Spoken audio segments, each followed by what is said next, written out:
如果我們要避免戰爭，所以我們投降，我們接受和平統一的意思是我們接受被併吞。台灣人的日常生活會變成怎麼樣？為了回答這個問題，今天我們也有一個特別來賓 David Chang。Hello， 大家好，再次來到黑素斯的頻道，非常高興。這個我跟黑素斯應該經常聊一下，因為我比較想了解台灣的現狀，然後他應該也比較想了解中國的一些事情。因為我必須說，你的頻道也是可以看到、了解很多中國國內的狀況。剛好我覺得這個是台灣觀眾非常缺乏，是了解真正的中國。而且我怎麼會這樣認為？因為曾經也是有一些非常有名的 YouTuber， 比如說鍾明軒去那邊5天或是幾次，然後說哦，我看到真正的中國。但是因為我也是在觀察真正的中國，或是看你的頻道可以了解什麼是真正的中國，而不是去那邊5天。因為去那邊5天比較大的城市，你會看到一個比較好看的，但是事實上在那邊過生活，或是變成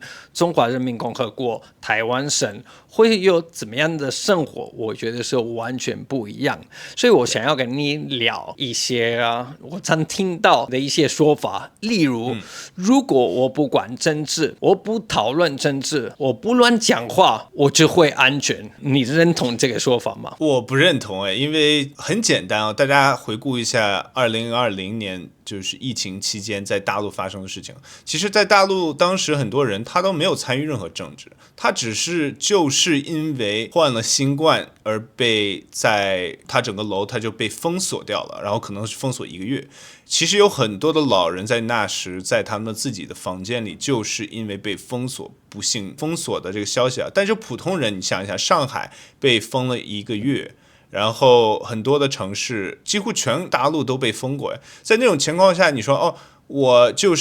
不參與政治，或者是我不去聊一些敏感的話題，我就能避免說我不會被政府的這種極端的對待方式去受影響嗎？這個所有中國大陸人當時都那麼想的，可是他們遭受的真的是那麼痛苦的事情。所以還有一個我覺得很特別的一點，就是大家認為說的不政治，或者說是不聊敏感話題，其實大家想想，台灣人自己應該很清楚這一點，你每個人都有權利去投票可是在大陸人他們連自己的所謂人大代表是誰他們都不知道的。在這一件事情上說，我個人還認為，如果你能親身去參與談政治聊政治，我覺得這才是一個正常的社會應該有的權利。但是很多人會覺得政治很無聊，我沒有辦法參與很多人會這樣認為，然後會覺得沒有，我只要管我的日常生活，我賺錢，我買房子就好了。但是根據我觀察到，那邊不是你有沒有聊政治，而是你有沒有跟中共有任何一個衝突。例如，如果中共想要你的生意、你的房子，他們會找到一個理由來搶你的東西。然後，如果你沒有配合，他們會說你造成什麼國家的不安全，或是會找到任何一個理由。然後你也沒有法律保障。你有一個抖音的賬號，然後你常常出來說習近平是最帥，習近平是最好的，然後你不是反諷，你覺得會完全安全嗎？不會你被封號的可能性要比普通人還要高很多，因為我覺得他這很奇怪，其實也蠻搞笑的。就比如說現在我說賴清德很不好，或者我說賴清德非常好，對吧？然後可能大家想到就是說這個人可能就對賴清德他比較有意見，或者他比較喜歡他。可是如果你在國內的抖音上發你說習近平是 No.1， 習近平是最好的，中共的審查系統可能會認為你是在說反話，或者他們有一句叫做低級紅高級黑就是雖然你的本意是說習近平很好，但你可能背後的含義是說他很壞。所以呢，這就是為什麼很多在大陸的人其實他本身他都不知道自己在設置政治他只是隨便講了一句話，或者他做了一個評論，第2天馬上警察局就有人找他去喝茶。就是去找他去聊天，就是說，哎，你講這個話什麼意思？那當然，那個人可能就說，哦，我都不知道。有一個很典型的例子啊，就是之前很著名的一個男博主，他有一次直播的時候，他拖了一個雪糕冰淇淋做的坦克型的冰淇淋蛋糕，6月4號那一天，結果他的直播就被封禁了。我覺得那個男士他可能都不知道自己到底為什麼被封的原因，可能他事後有人會告訴他了。但是就那種情況下，其實在大陸，他的政治的環境，他不是說你不聊政治或者你不說什麼就可以擺脫掉的，因為反而是任何事情都可以去政治化，就像你剛才說那樣子。除了言論自由，我覺得還有另外一個可能大部分的台灣人比較會在意的事情，經濟，包含房地產、買房子之類的。因為很多台灣人相信，如果跟中國統一，我們的經濟會比較繁榮。你是怎麼認為嗎？我覺得反而會更糟哎，因為首先第一個，台積電，我真在那個情況下，我覺得那當然美國會斷絕跟台積電的貿易關係，因為如果是中國要把台積電拿下的話，那它肯定是要私有，就是或者是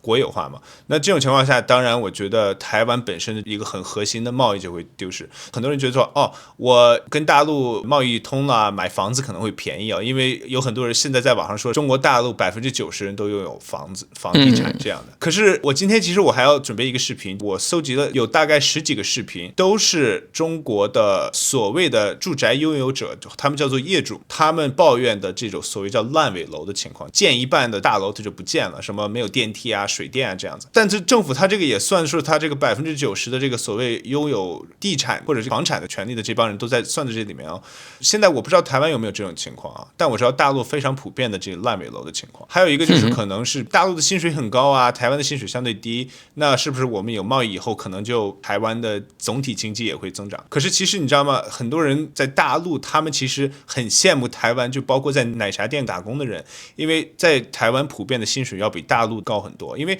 大家知道，大陸雖然有14億人口，但不是每個人都是白領哦，有大概幾億的人，他們的每個月的工資才不到2000人民幣哦，他的普遍的最低工資就要比台灣低很多的，而且他也沒有所謂的這個最低的醫療保險啊，這種社保這樣子，所以他很多這種低端人體政府是不管的。還有另外一件事，我覺得很多人也搞混了，你那邊可以買房子，並不代表政府不可以隨時把你的房子拿走了，因為很多台灣人不知道，是你可以買房子，你有這個權利，但是那個土地永遠都不是你的，都是中共的，所以如果他們需要你的房子，他們可以隨時把你的房子摘掉，改他們自己想要改的東西。所以如果你是台灣人，然後你願意會這樣子嗎？你會願意花很多錢，可能一輩子會賺到的錢，為了買一個中共可以隨時把你搶走的房子嗎？我覺得這個也是可以考慮的。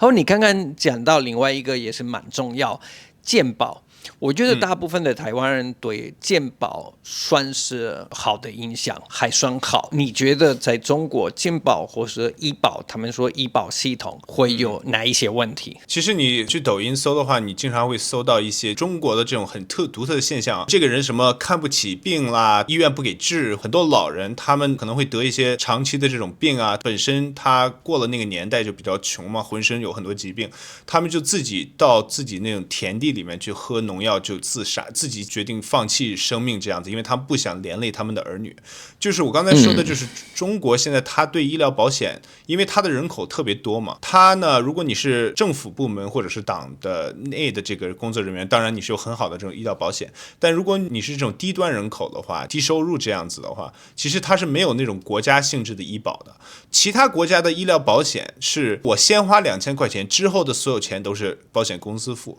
而在國內是保險公司他只給你保2000塊錢，剩下的錢要你自己付。得了癌症這樣子，2000人民幣很容易就花出去了，那剩下的錢怎麼辦？所以這是為什麼會出現很多這種視頻，就是什麼在中國會看不起病，所以這個在台灣完全是不可能的嘛。我有一個朋友，他的姐姐最近才在台灣生孩子，他說他大概花了2萬台幣。我具體不知道這是多少美元哈，但是應該是比較便宜的。如果你有很好的工作，在大陸你是有醫療保險的。就是在美國的話，其實大家一直覺得美國的醫療保險很貴，但如果你是低收入的話，在美國也是有最低醫保的。所以呢，這一點在大陸是沒有的。對。有另外一個也是我常常看到中國的新聞，是關於飲食，包含學校給小朋友的食物可能也會引發一些疾病。然後這個你有比較具體的例子可以給我們分享嗎？這一點其實我覺得也是台灣人民要非常對自豪的一點啊，在大陸道德觀念它是不存在的，就它的理念就是說我能騙就騙，怎麼樣賺到錢就可以，所以他會想盡任何辦法。在食品上就是一個很大的問題，包括使用這種造假的食品啊、化學替代品啊各個方面，他認為只要我賺到這筆錢了，我並不去考慮之後對這個人的一生會怎麼樣，比如說他可以患長期的慢性病啊各方面，他不會去考慮這個，所以他會出現很多奇怪的東西。有一個叫所謂的預制菜，就是他提前給你做好嘛，然後給你凍起來這樣子。可是呢，預制菜你保鮮保質一個，比如說1個月吧。那大陸的它会給你做成，比如說可以保1年這樣子。那你想，如果你保1年的話，你會放多少的防腐劑啊，或者各種奇怪的東西在裡面，才可以讓它1年都不壞的這樣子嘛？這是為什麼在幼兒園前一陣有很多家長就抵制這個幼兒園的這些飯嘛？還有學校裡，上一次來台灣以後，我就發现很奇怪啊，我的肚子非常敏感的，我去哪裡我都經常就是肚子會不太好受，可是我去台灣就非常 OK， 所以我就覺得其實這一點雖然在台灣可能有覺得說啊，有些地方比如說在夜市啊什麼看的也不是那麼乾淨這樣子，但是呢，其實你要知道，我覺得在台灣人起碼他不會覺得說我是為了賺錢而我可以去害你或者怎麼樣，這一點其實在大陸是非常非常普遍的。關於安全，一般台灣人我覺得想不到，是在中國有很多小孩是被綁架了，被消失，為什麼？在台灣可能聽說過有一部紀錄片，最近拍叫《國有器官》了，我記得還有很多人去看。就其實它裡面講到說，去活摘各種群體的器官，其實這只是它的初步哎。但現在很多家長，這不是我自己在說，這是很多家長都在說，他們寧可讓孩子不上學，也不希望孩子成為人礦啊。但其實他這個人礦的意義，現在包括是器官的供體。比如說，我是一個13歲的男孩，因為在大陸啊，他不像在台灣，我住在哪裡？比如說我住在台北市，我上學我是在台北市，就是在大陸很多事，你比如說初中和高中，你需要到一個別的小鎮或者別的城市去上，那你就要去住在宿舍裡嘛。那這種情況下有很多的例子啊，這幾年特別多，就是13歲的孩子、14歲的男孩，突然有一天莫名其妙就在學校就去世了。那學校也不告訴家長怎麼回事，然後呢，家長也問不出來任何東西，就自己的孩子就突然就消失了嘛。所以在這種情況下，就大家發現最近的一個例子是在河南，在一個叫做新蔡縣，這個13歲男孩就突然莫名其妙就死亡了，然後呢，就是他嘴這邊也有奇怪的液體流出啊，就是有一輛救護車想把他拉走，有傳他做過體檢啊，因為在大陸所有的健康信息它是分享，它有一個國有性質的數據庫，它所有的健康信息都在裡面，所以假設說有一個人需要你的器官，那你正好跟那個人匹配上的話，那個人是一個比如說是一個中共官員啊，是一個有權勢的人，那你的孩子在大陸有可能成為一個行走的器官供體，這樣子，你的孩子都不是安全的，這個我想在台灣人應該是沒有聽說過的一件事情。你大概知道有多少人會消失嗎？對，這個數字其實也不公開了。其實自2015年以後，這種數據就非常難找到了。中國大陸在2015年之前是沒有國家性質的器官捐獻的系統的。國際社會後來壓力給他以後，他才去開這個系統。也就是在那之前，如果他做了很多器官移植的手術，在各大醫院都有做，他哪裡來的供體嘛，對吧？那他出現這個以後，他就在各種數據上，他其實是減少的，就是公開化了。因為大陸現在可能每年大概有2萬到5萬失蹤人群這個樣子，之中有多少是這種形式消失的呢？我倒覺得說現在我們不知道這個數字，有可能是1000，有可能是幾百，但是呢，這個恐懼的氛圍它已經在大陸形成一種氛圍了，這個是比較可怕的。大概有2萬到5萬個人消失，他們也是很驕傲的說，他們可以在任何一個時間、任何一個地方會抓到人，因為他們的監視機也是非常厲害，監視攝像頭的數量是非常非常多的，一個電線桿上就是大概有10幾個攝像頭那樣子，就是非常恐怖的，可以隨時抓到人，但是還有2萬到5萬每年都消失，怎麼可能？這件事我覺得也是在台灣人的生活也是很難想象，我們活在這種社會，所以我會想要問你們台灣人，為了避免戰爭，會願意加入這樣的社會呢？在這樣的社會裡，你有辦法生存嗎？非常感謝 David 張又來跟我們分享一直在觀察的中國社會，非常感謝邀請。邀請我，黑蘇斯。還有一個問題，這件 T 恤哪裡可以買的？對，下次我來台灣，應該我要帶一行李箱過來發哦。這個其實是可以在 davidzhang.net 上面購買是我的周邊如果你到我的頻道呢，你也可以看到相關連接。謝謝你，謝謝你，我們下次見，拜拜，拜拜。